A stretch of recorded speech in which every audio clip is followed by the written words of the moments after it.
We're good. All right. Um, so I did put a couple of slides together. If you guys have questions, feel free just um, jump right in. And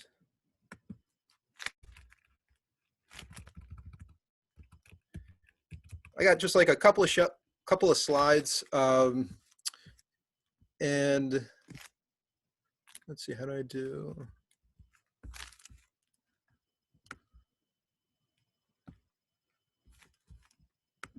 All right. All right. So I've been making sour beers probably since 2013.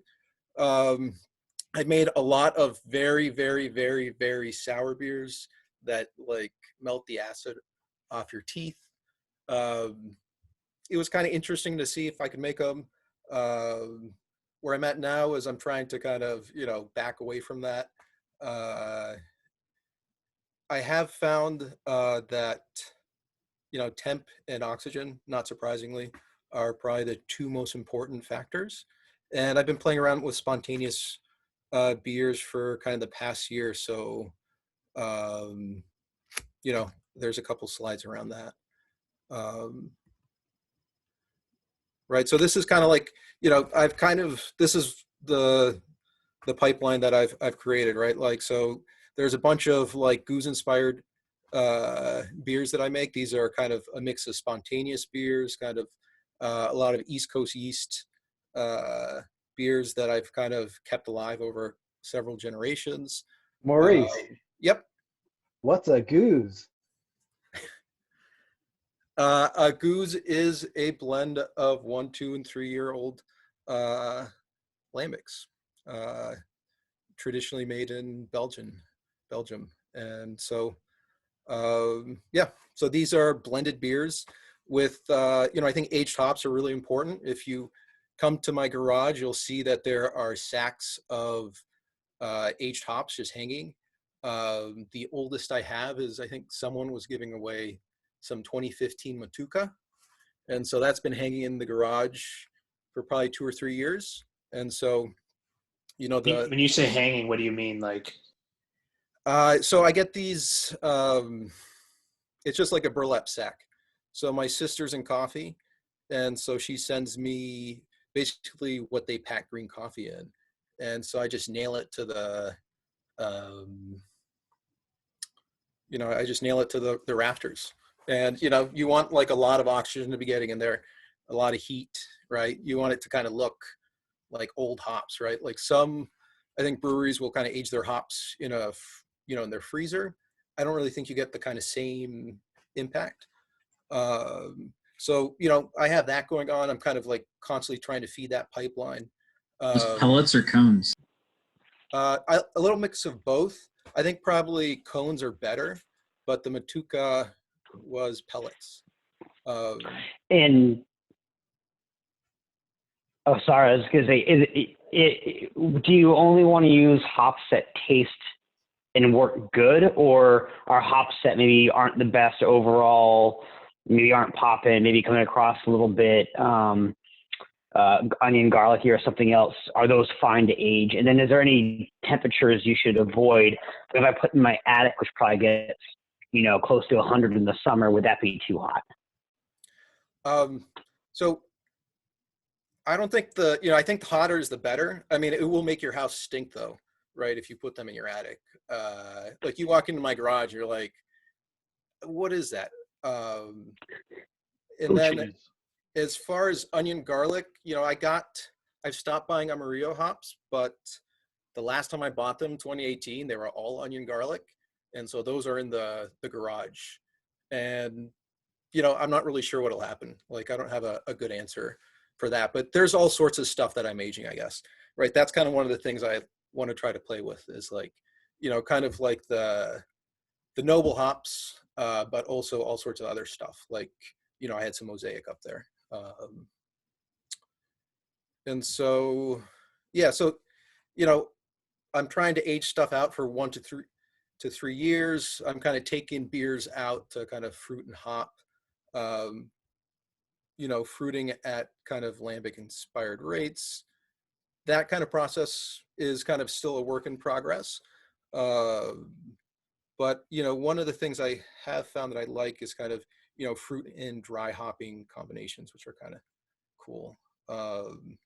Then the other thing I'd like to do, and this is something I started doing like a year or two ago with a friend who lives in Korea. He comes back every December, is just making like a lacto, like an English, get like a good English strain, make a brown ale, pitch a bunch of lacto. I usually go for like 20 IBUs. I use the Ultimate Flora Probiotic Blend, which has like kind of a nice mix of different lactobacillus. Pitch, a bunch of that. And then that's like a pretty fast turnaround beer for me. That's like 6 months. But I find that kind of fruiting off the yeast in the wintertime, at least with cherries, yields some pretty delicious, kind of not so sour beers, really nice balance. So I think like over the past couple years, I've been trying to, control the acidity in the beers is kind of the goal. And so I thought just, having like a slide that talks about like the different levers you can pull. So something I haven't played around too much with, but I've read about, and makes sense, is just like higher ABVs, right? The kind of the souring organisms will kind of die off quicker. A good sac primary, so you're kind of starving the bugs. I've had some pretty good success pitching lager strains very hot, like 80 degrees. That those are actually some of the, I think, best beers I've made. Then what else? Well, grain bill, just like think about like what a typical lambic, you want starches, your mash schedule, which I'll talk about a little bit about stuff I've been playing with. Aged hops, I think higher IBUs do help. And then aging, packaging, you have, your O2, your temp, and then what you do in blending. And so I think the process that I've kind of developed right now is, I basically give them one summer in my basement, which gets up to 80 degrees. And then I transfer into kegs, and I tried to age them after that first summer. My basement will get into the 50s in the winter, but in the summer, I'll put them in fridges and let them sit at like 65. And I feel like you get much more balanced kind of acidity off of that. And so for me, I think temp is like really important at the homebrew level, followed closely by oxygen. So, Maurice, clarity on that one. When you say you put them in the summer and in the fridge, give them 65, is that after the first summer? Do you let them kind of go wild, whatever temperature is in the summer, like out to 80s, and then going forward, keep it at 65, or are you keeping them between 50 and 65 the entire time? No, so what I've been doing is I give them one summer to kind of run hot. Since I'm putting them in kegs, right, they're kind of pressurized, and I'm a little worried, like I want to off-gas like sulfur and kind of any byproducts, because you can get some pretty stinky stuff, especially from the spontaneous. So what I've currently been doing is I give it like one summer, as hot as it gets in here, and then I try to, as kind of the fermentation slows down, I try to really limit the O2. And then, when you're packaging from there, everything's in a keg, you're kind of moving everything with CO2, so the beer is pretty well protected. And yeah, what else? When you have it in the keg, do you just have it in a keg with nothing on it, or do you have a spunding valve, or how are you, or do you just periodically go and off gas it? I'm like periodically off gassing it, right? That's something like, if I wanted to spend a bunch of money, I'd have probably a spunding valve on each one, but that's not really, I'm probably like a high variation brewer, which means that, I think I'm okay with that. So yeah, and then what else? I think, blending with these beers is pretty interesting. Some of the beers that I pitched with the lager yeast very hot, the final pH after like 2 years was like 3.5, 3.6. And those beers I thought were really nicely balanced. And yeah. Oh, I know what else I was going to say. So I think the temp thing is obviously, I mean, a lot of this stuff, like, you could probably figure out on your own, right? It's kind of common sense, but for one of the beers the collab that I did at, I'm blanking on their name. But we basically pitched kind of a sour beer into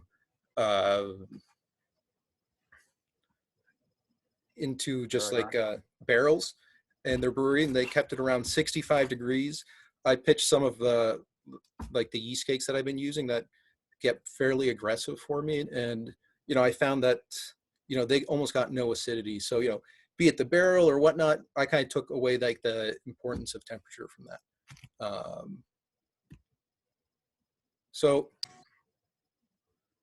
I think we've all been kind of, there's some typos, but we've all been interested in like spontaneous beer. It's like kind of, it's, at the homebrew level, a lot of this stuff is just kind of fun. So one of the important things with spontaneous beers, and I guess sour beers in general, is kind of the mash, the different types of sugars you're getting. And so over the past couple of years, I've been, I played around with a bunch of different mashes, just a single infusion high mash temp with flaked wheat. I thought that was, because, you read that that's kind of similar to turbid. I felt that worked okay, but I wasn't really sold on the flaked wheat. I was doing this kind of pseudo turbid thing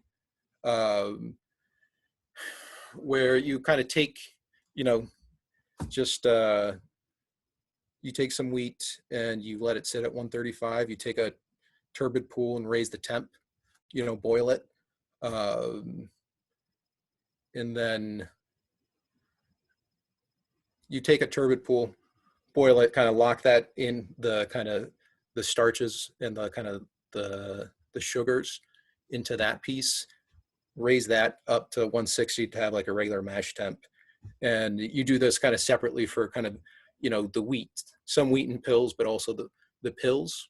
And so you have kind of a separate mash running at your pill, a separate mash with just your pills running at like 160 to try to get just like different mash temps. I probably didn't really explain it that well, but yeah.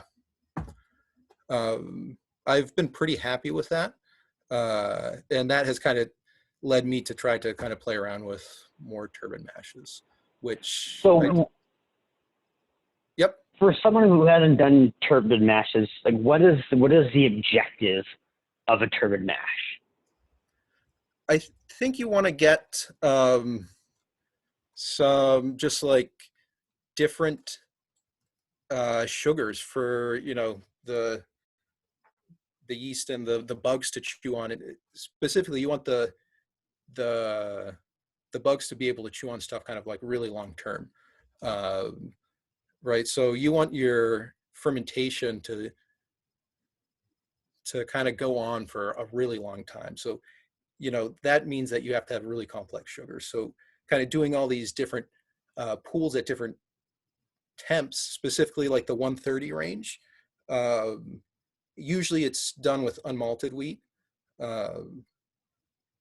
You get some of these kind of longer chain sugars, which allow your fermentation to kind of go on longer. And I think that's kind of one of the goals of making like good sour beer, if you're aging it, is you want to have enough kind of residual sugars for things to munch on. And is that to kind of over time coax out more flavor? Is that to keep from getting it too sour?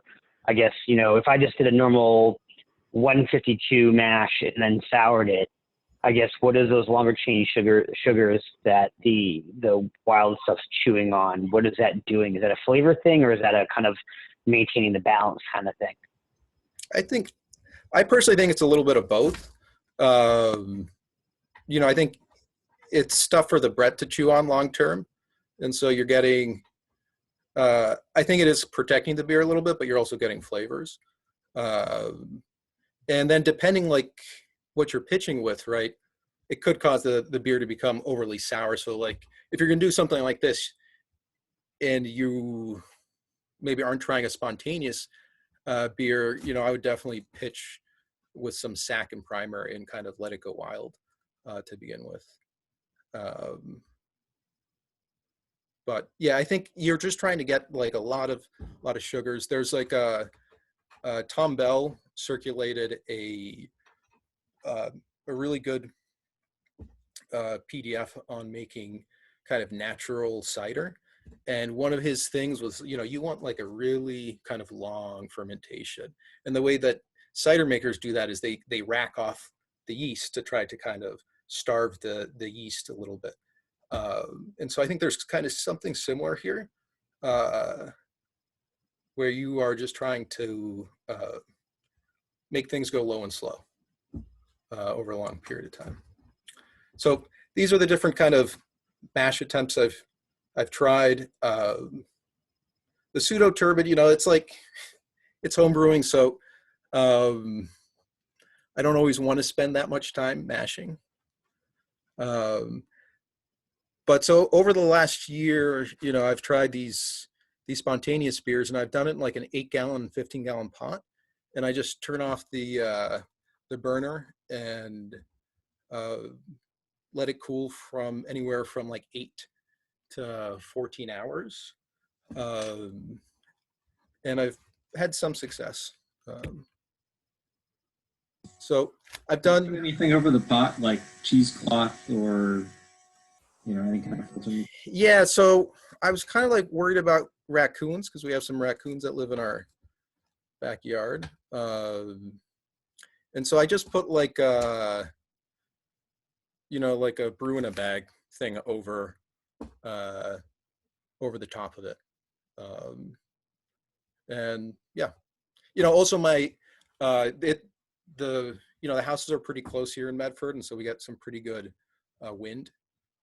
So I don't know if, I don't really know why it works sometimes, but it does.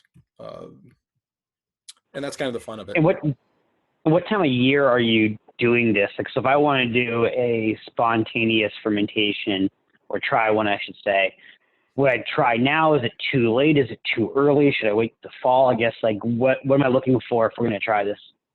I don't know. So, I would just go for, I usually I wait for the temp to be under like 42 degrees or 40 degrees, the overnight low. That's basically what I tried. So I would try, I'd been tempted to try a little bit, try another one now.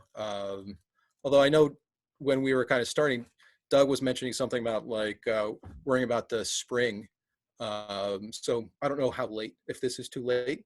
I would say, give it a try. I usually think that the temp, right, the overnight low is kind of a thing I use. I haven't really done it enough to kind of be able to give you like a month cutoff, I guess. So that's what this is. This is like the 5 attempts I've had. So you can see I tried like this pseudo mash the first time. I had kind of some mixed leaf. I didn't really know exactly what it was. I had some 2017 Mosaic that I just threw in there at the end because I love Mosaic. And then you can see the rest of them, right? Then I started kind of going through the Mutuka, and I have basically used all that Mosaic. And I think the one thing that was kind of, I guess there's kind of a couple things to note here, right? One is like the results section, right? The there's this night F. That's like the overnight low that I've recorded. And usually like the colder it is, the longer the lag. And in particular, there was one night that I think it was really cold, and it was just like a barley wine party guile that I was, I didn't really want to do anything with. So if I would have had to dump it, it was whatever. And it came out super stinky. But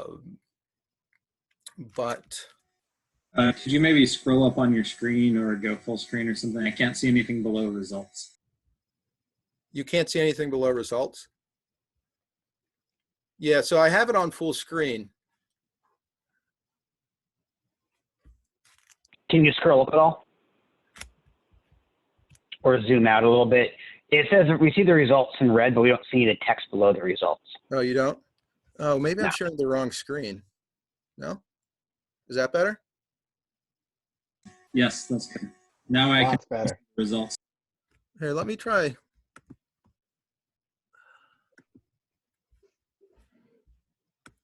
So that's back to where you were. Yeah, presentation mode might work for you. Yeah, that's what I was in, but hold on a sec. Hit page.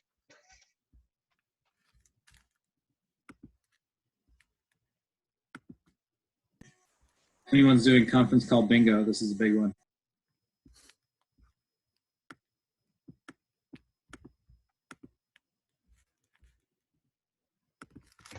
Does that make it any better? No? No. All right. Share your Oh, other that's screen, cool. maybe. I don't know. It was better for a second. Computers were a mistake. I could just go like this. I mean, because it's when I, The top says fit width. Try fit height instead. fit. Just next one down. No. Next bar down. Get off of that. Page. That's it. Get off the view tab. It's just on the main bar Right. on top. Below Right. bookmarks. To the It's, right of next. To the right of next. Just below, there. Is there try auto fit or fit page? Fit page No. sounds good. I don't know. Is that better? Yeah. Somewhat? Yeah. Spawn attempts at the top and results number 5 at the bottom right now. We did All right, it, guys. Sweet. Thank you. You're welcome. Hey, Maurice, quick question. Yeah. When you said 15 to 30 IBUs, was that like the original, using the original number on the before you aged them? Or do you have like a calculation for trying to figure out how many IBUs it'll actually give? Because Yeah. I mean, I've heard that it'll be like 0 IBUs, but that it also still gives bitterness sometimes. So like, yeah, I think that's one of the things I'd like to. I was reading that you can send out a test. You can get some beer tested to see, but basically what I do is, I just degrade the hops based on how old they are, which I know isn't perfect, but probably Have like you- what you would do if like you're using hops that are a year old, right? So I see a lot of the hops that you used are pretty high alpha acid, save for the Sterling and the Willamette. Did you notice any difference with the low alpha acid varieties that you aged versus the high?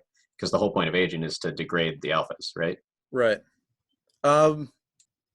So I think like a lot of these beers are, I made these over the past, they're less than 6 months old. So I don't really have a good kind of measure of them.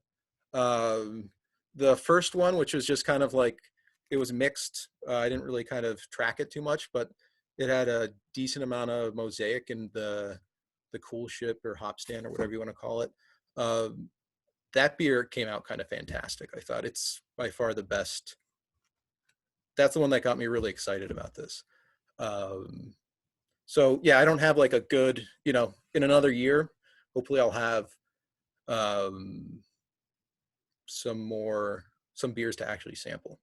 And that's kind of one of the things, I have like, I kind of wanted to start aging different hops to kind of play around with them to see,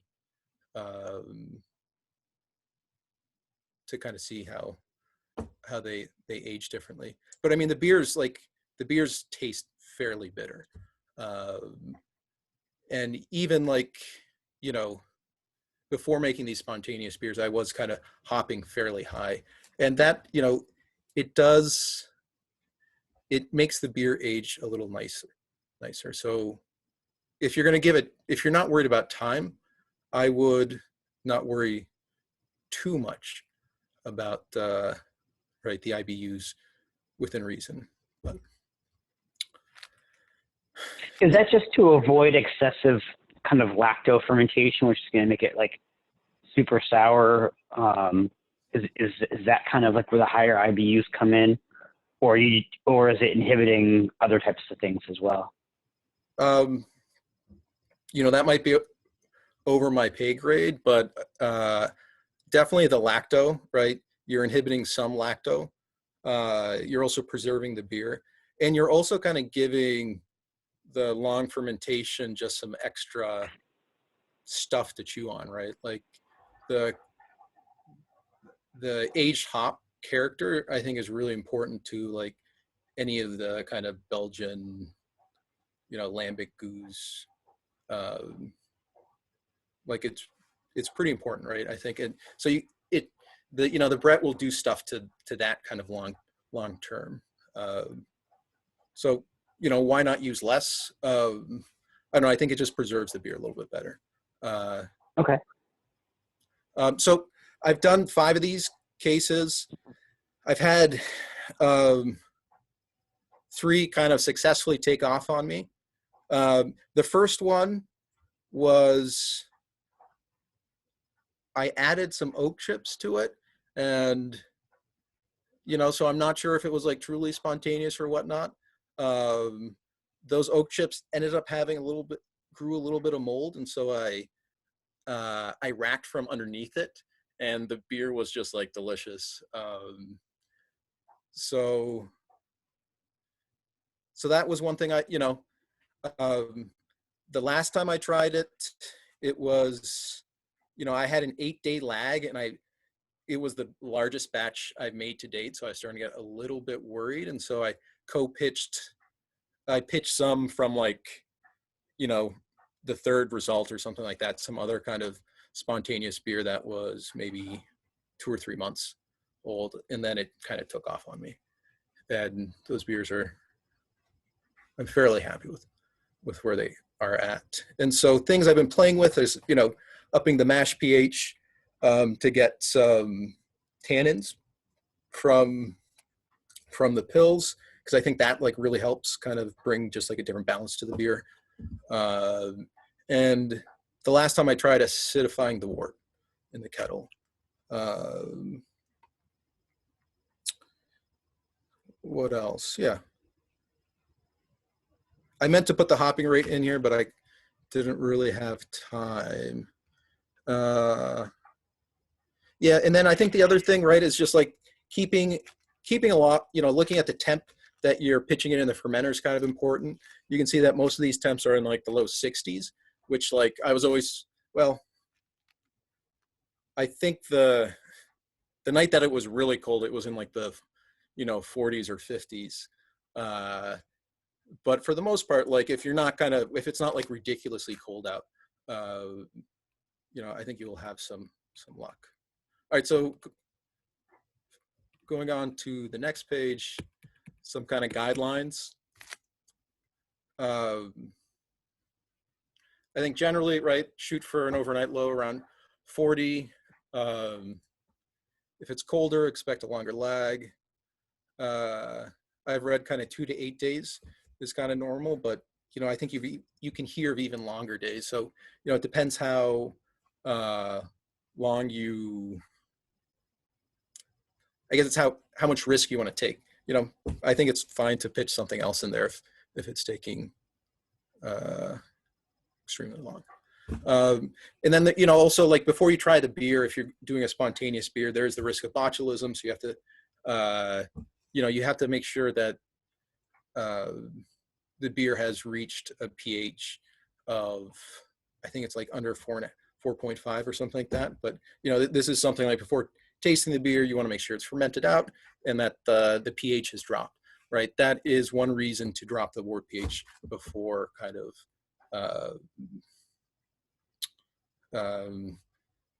before letting it sit overnight in the cool ship.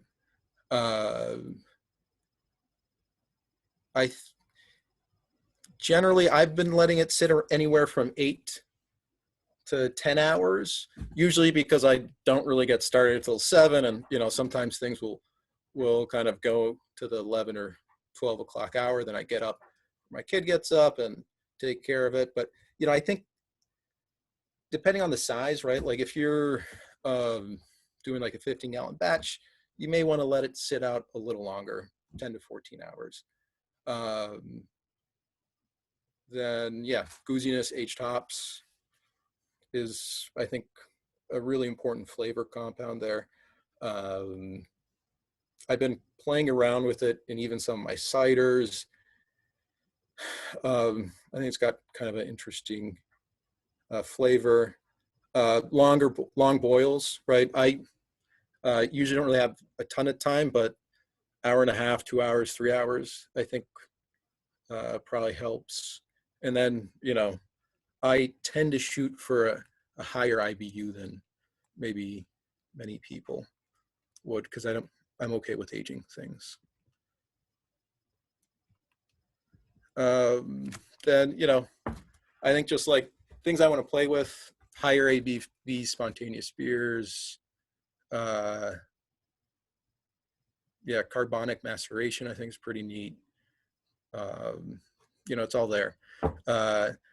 I think kind of having like a Riss and a barley wine that pairs nicely with whatever kind of bottles of sour beer you have is would be kind of a cool thing. So that's kind of something I want to play with. And then figuring out how to titrate. What do you mean pair? Well, so just like, I Like mix, the- right? Blend back, right? Like just like half Okay. of this and half a sour beer, half Gotcha. a sour or something like that. I think they could, like a fruited raspberry beer with like a chocolatey Riss could be pretty tasty. Gotcha. So for like blending, okay. Yeah, so like blending kind of like, because I have just like a lot of bottles down here. And so, yeah. I think that's it. I want to experiment with water adjustments, but I've thought about like trying to track the dissolved oxygen as the beer ages, but I don't really know if that's like something that's worthwhile or not. So if anyone has any thoughts on that, that'd be kind of interesting. Like, is that like a leading or lagging indicator of too much oxygen? I guess, right? But yeah, so I think that's all I got. So if you guys have questions or I don't know, anything else. Yeah, Maurice, what if you want to try one of these and you don't have aged hops, what would you recommend? Using normal hops? Should we put hops in the oven and like kind of force age them at like, some sort of temperature? I guess, what are your thoughts on doing this if you don't have aged hops? And then if you want to start aging hops, how long do you age them before you really want to start using them? So I've, I think you could use some noble hops, and you can still get some of the same character. I made a saison lacto mix with just halotral, and it had a lot of the same kind of flavors, but I think you can tell when you look at the hops and when you smell them. I think, right, they've turned brown, they've got a specific smell to them. I've never really played around with putting them in the oven. I think Phil has, so he might be a good person to ask about that. Also, Ross, if you're looking, like if you can't find them, I'm pretty sure 4-Star Farms usually keeps a regular stock of their own aged hops. Cool. No, I appreciate that. I actually have like a large amount of hops, Styrian Goldings. They're like 3%.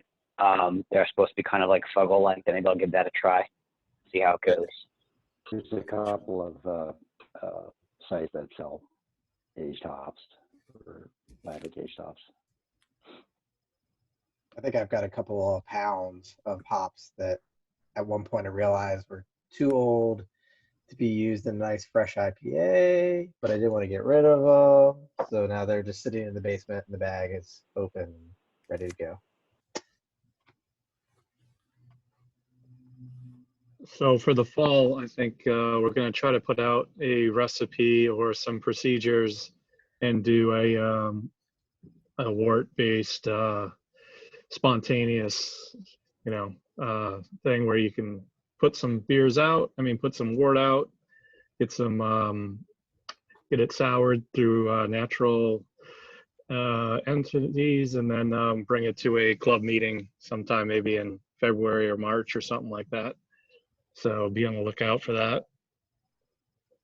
Yeah, Maurice, sorry if I missed it in the presentation, but what is it that you're putting the wort in to cool down and collect that spontaneous yeast? Are you just leaving it in an open carboy or something? Oh, so I just leave it right in like I've used an 8-gallon or 15-gallon kettle.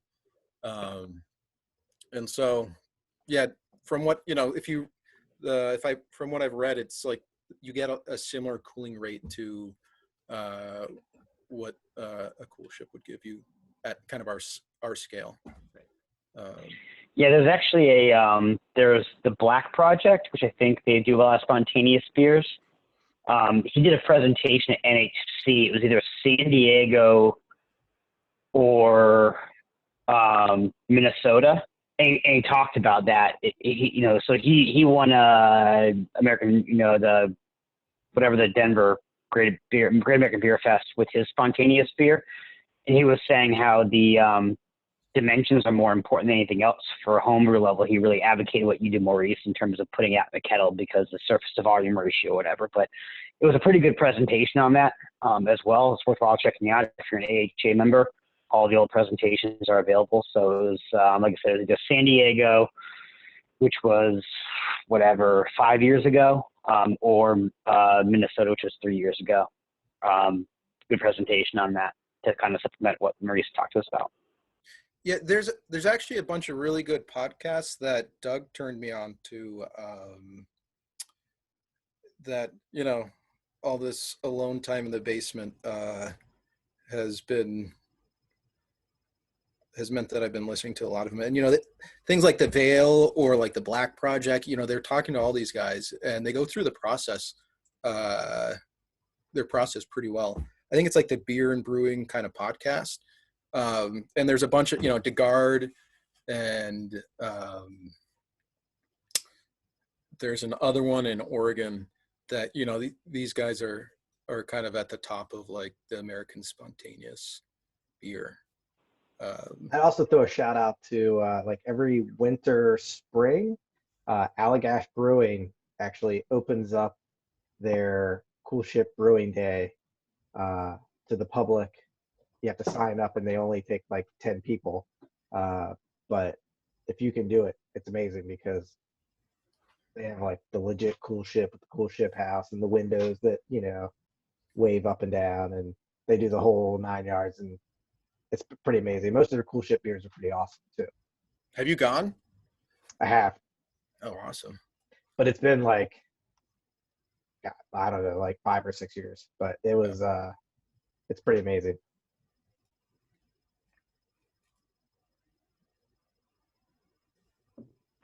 So Maurice, do you say that you can drop your pH to avoid botulism? I guess.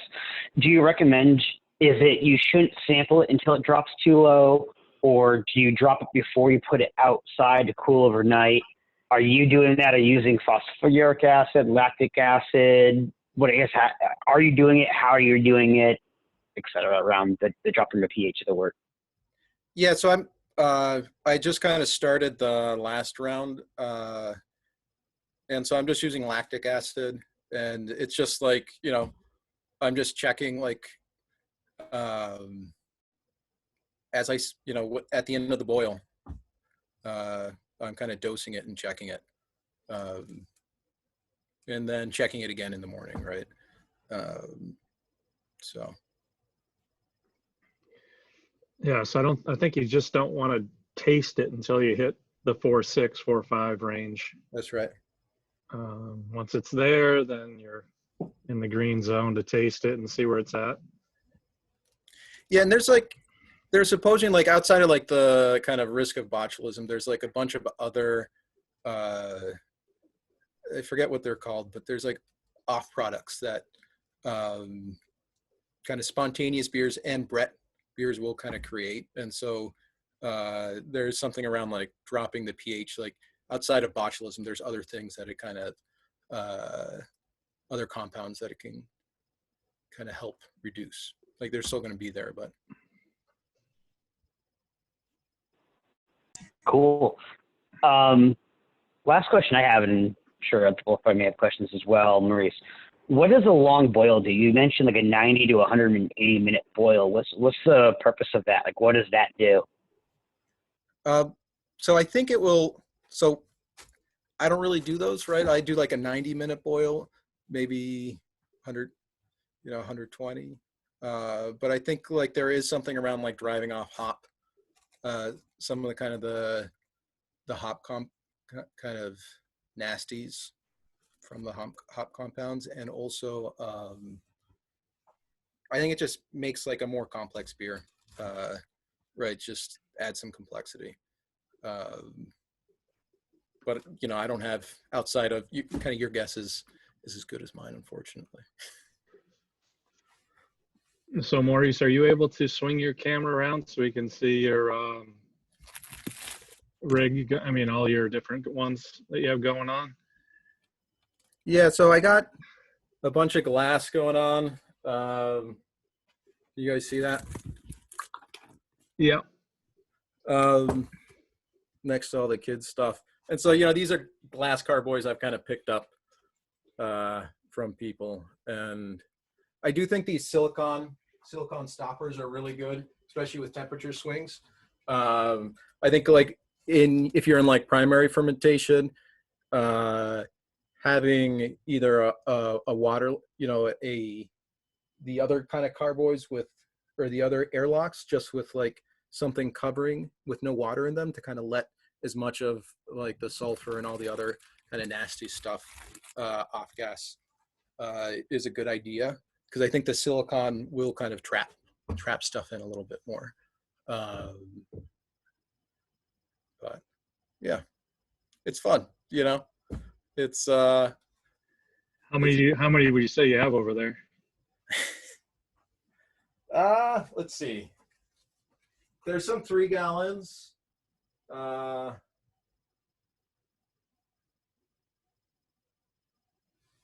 probably around 9. Right. And then there's still some cider there. But, a lot of those are going to sit for a couple of years. So. When you end up doing the blending, do you you try it and then you think you blend like different beer, like sours you have, or do you think of like, oh, I need to brew a malty beer to blend with this? What's the, like, you mentioned blending's important, but just kind of what's your thought process through it? I think for the blending, I'm usually not really blending beers specifically to blend, but I think like just having variations a good idea, and then you kind of see what you have. I think like mostly where I'm at this point in time is like if I'm trying to make something that resembles a goose, right? I think that's kind of where I'm mostly blending. And then just like really thinking about like different types of acidity, right? Like building textures, layers of flavors, layers of acidity, I think, right? That hit your tongue at different places. When you blend, do you blend keg? When you're bottling, like a bottling bucket? Like, how do you, what's your process for blending, basically? So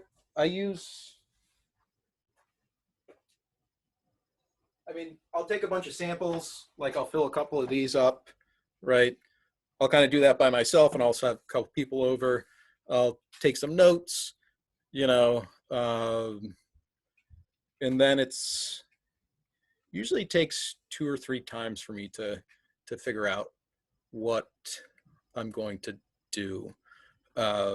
It's always useful. Follow-up Yep. follow-up question: how do you get invited to the blending session? Well, yeah, I'm trying to do it twice a year. So, you know, it's just with kids, it's like, you know, Doug and Dirks were here last time, and like, usually my kid goes right to sleep, but that night she was just like yelling nonstop till like, I feel like 8:30 or 9. I was like down here and I was like sweating a little bit, you know, running up and down the stairs. But yeah, you know, I would like to kind of streamline the process.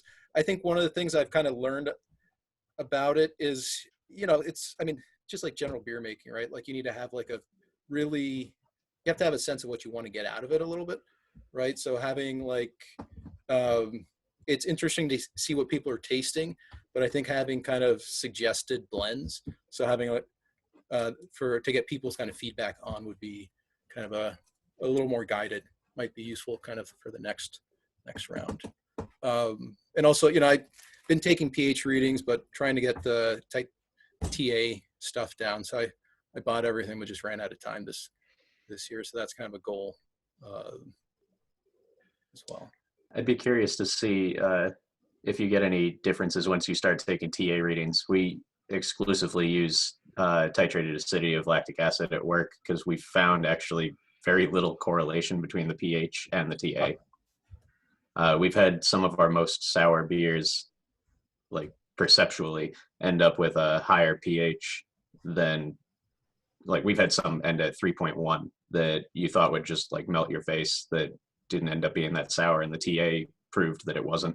So yeah, that's exactly kind of why, right? My reliance on the pH is just like a kind of ease at this point in time, but that's exactly why I want to you know, figure out how to get doing it. I was trying to do it for the last time I blended, but it wasn't, you know, I wasn't getting like consistent readings from what I was doing. So I'm like, this, you know, I need to kind of dial it in a little bit more before doing that. So yeah.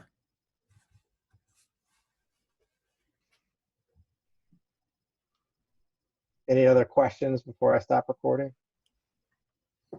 Just, could you say something just about, and maybe you covered this while I was away, what's like the timeline for a beer? Because you talked about aging through the summer and that you don't mind waiting a while. So, you know, just kind of walk us through that from brewing and aging and blending and packaging.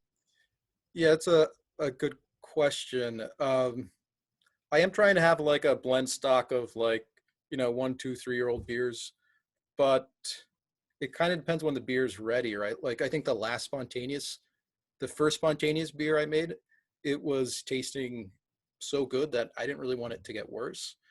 And so I'm probably going to bottle that, you know, hopefully before the kid arrives. And that one is, I think it's like 7 or 8 months old. It's like under a year. But other beers, you know, sometimes like some of the beers are just really bitter still, not necessarily acidic. You know, they could just use a little more time. And so I'll give it a little time.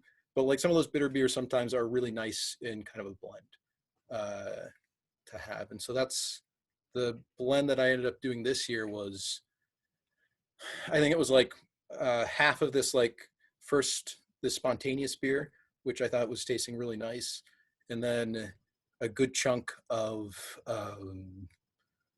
you know, like a 2.5-year-old beer that also was just, it seemed ready, and then like a little bit of these like really bitter beers, which is kind of, I think, balance the beers out.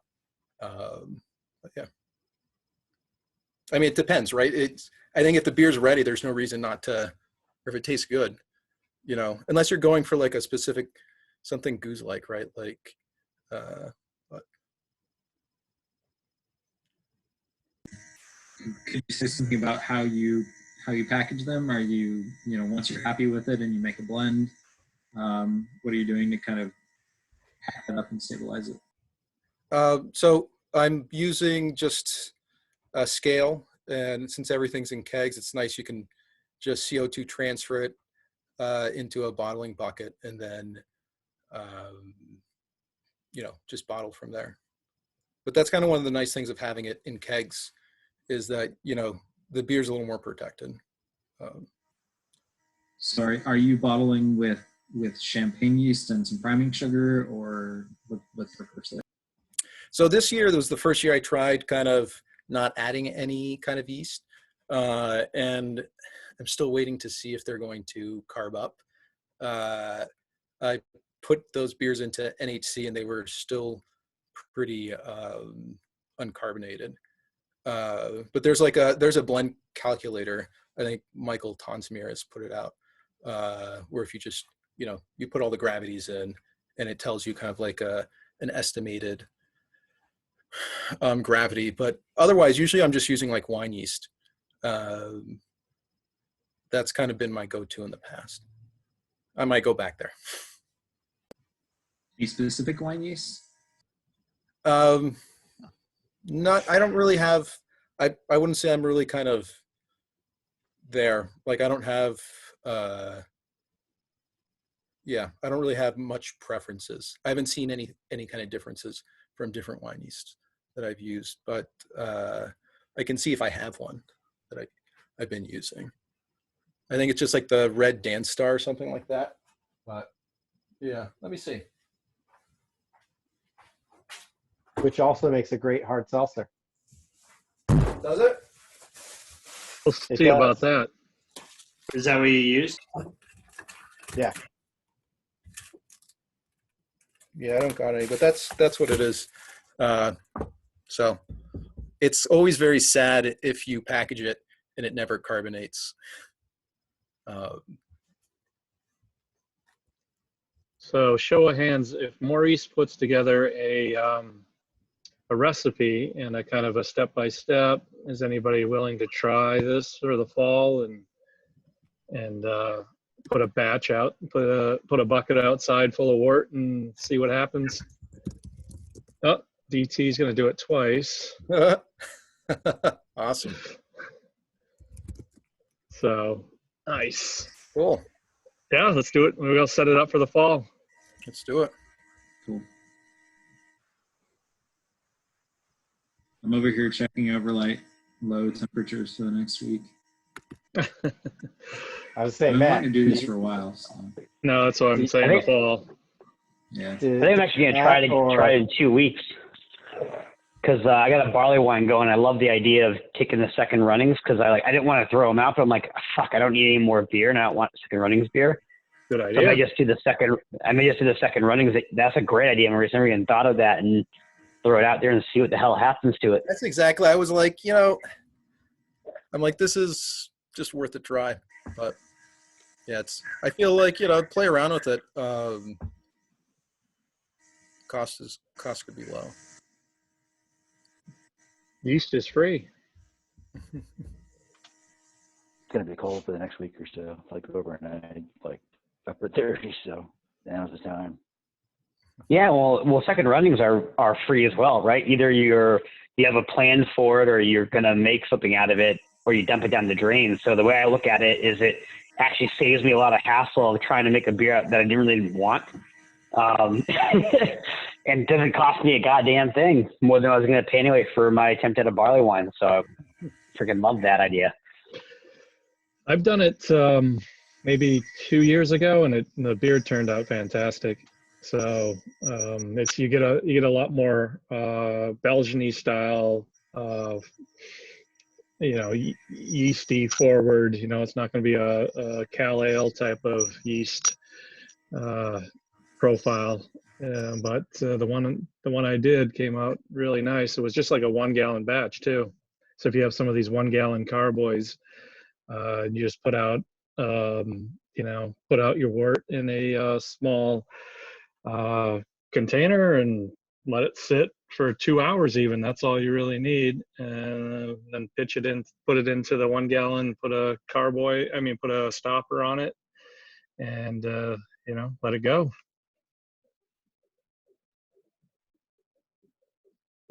And don't use your second runnings from a big IPA. Maybe from a something that's a little less hopped, like Maurice is saying, like the 20 IBU type range. Yeah, so Maurice, have you ever tried it with second runnings from like a dark beer? I also have a Russian Imperial Stout planned.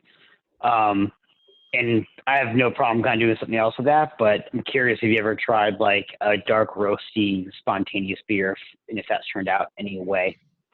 No, I haven't, but it's something that I'm kind of interested in, and just like more generally interested, like a good kind of, dark sour with cherries and chocolate is delicious. Yeah, I don't know. Did you ever have the one that we did that was like it was like an Allagash black clone that we aged in a bourbon barrel and it got unintentionally soured Not another and barrel. and it was Dan's fucking basement took over. delicious. I mean, it was Dan's basement. But it was beautiful. It tasted so good.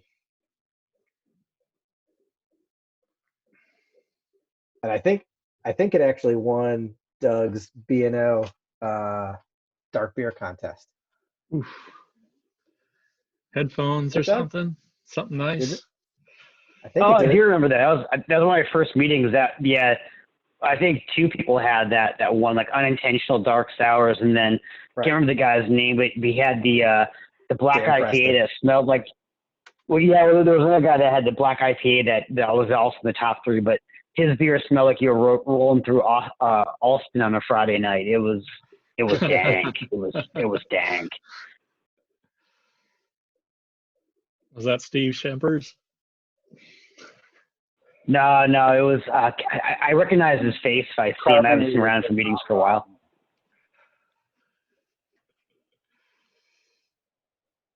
Dank sours.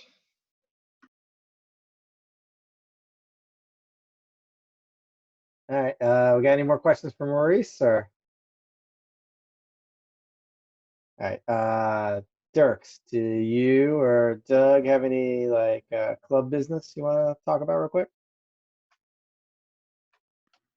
Nothing really specific. Once I get around to it, I'm going to send around the annual club feedback survey. I need to put that together. I think I'm going to make a bigger change from prior years because we've asked the same questions for several years and keep getting the same answers. So I'm going to mix it up and ask some different questions. And then other than that, pretty much this is the new venue for club meetings. Monthly club meetings will be off until gatherings such as this are allowed again. So we're just going to piggyback on the weekly BJCP meetings. And there's not a lot of club business to really address right now. We just wanted to give a shout out to any new members. If there's anybody that wants to, Kyle, you just signed up or? I just found you guys today, actually, online. I brewed a bit in college a few years ago, and I'm trying to get back into it during this quarantine period now that I've got some time. So it was fun to join and learn a little bit about some beer styles I've never attempted, but hopefully I'll get back into it and keep coming to this stuff. So what do you like to brew, and what's your favorite styles? I like IPAs and stouts. I'm going for an Imperial Brown this time to just try out a new style. But I'm relatively a novice in terms of the brewing thus far. Very nice. And where do you live? I'm in Cambridge, but I moved up here in August, and I'm from DC, Washington DC originally. DT's your buddy. That's right. Yeah, I used to be down there a lot. You'll be interested. We're going to do a pastry stout presentation in in a month, a few weeks. So Nice. I'll have to check that out. Yeah. Yeah, I think the calendar we haven't lined up for a bit, but if anybody has other ideas for talks they want to give or suggested talks they'd like to hear about, we don't know how long we're going to keep doing this. So Yeah, I just signed up. Fair Brothers is going to do a Mellow Mel, and I told him to do Mellow Mel and Brag It. So he's going to come on and talk about some honey-based ferments. That's going to be That's a really about good get. This is a nationally recognized mead maker, top tier. So yeah, he's going to come on and give us an hour of his life. So yeah, it's coming up soon. But anything after that, I think we're only booked about a month out. So anything beyond that, anybody has any other things, just send it to you send it should to send us. that because I saw in the email you should post that he gave us a coupon code to the Moonlight Meadery online store, so you can order mead from them for like a 25% discount. So if people want to drink his mead while he's talking, you should do that sooner than later. Yeah, we still have a month, but that's a good point. I'll definitely send that out to everybody. And then we'll probably get Stone Path on, and there's a lot of people we can get on there. Draft Yeah, you said line Modern maintenance is Draft. coming up. Yep, Modern Draft's coming up a couple weeks. That guy knows his shit and how to get the shit out of your draft system. So looking forward to that. All right. I'm gonna go ahead and stop recording, and then you guys can be you.